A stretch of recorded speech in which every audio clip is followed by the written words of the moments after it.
The Wee Wee Mannie and the Big Coo.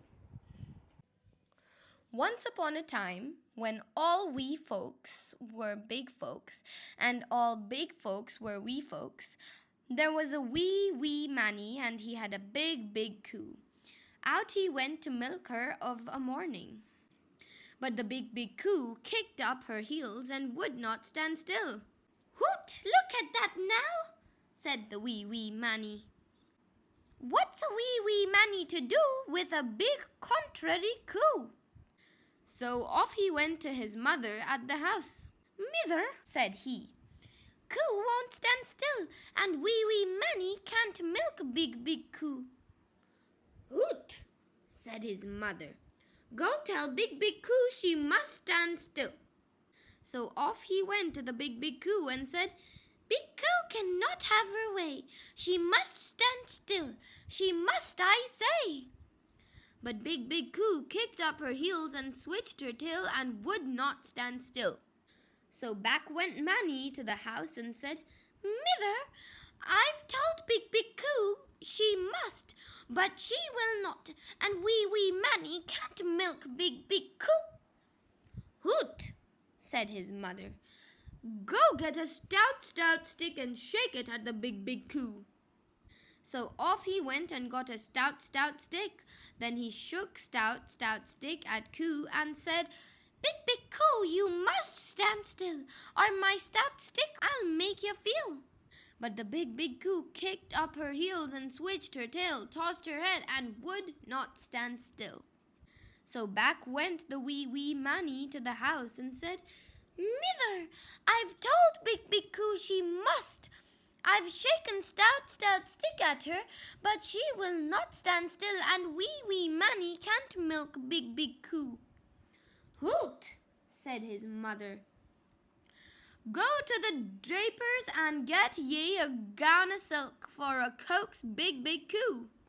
So off he went to the draper's and brought a gown of silk. Then he spread out the gown of silk before the big coo and said, "Hold still, big coo, my dearie, and fill my bucket with milk, and if ye'll not be contrary, I'll give ye a gown of silk." But the big coo kicked up her heels and switched her tail, tossed her head, lowered her horns, and would not stand still. So back went Mannie to the house and said, "Mither, I've told big coo she must. I've shaken stout stick at her. I've coaxed her with gown of silk, but she will not stand still, and wee Mannie can't milk big coo." "Hoot," said his mother, "then go to coo and soften her heart. Tell her there's a sweet lady with pretty hair by the roadside, and she's weary with walking and weeping for a sup of milk." So off he went to coo and said, "There's a lady by the roadside with long and lovely hair.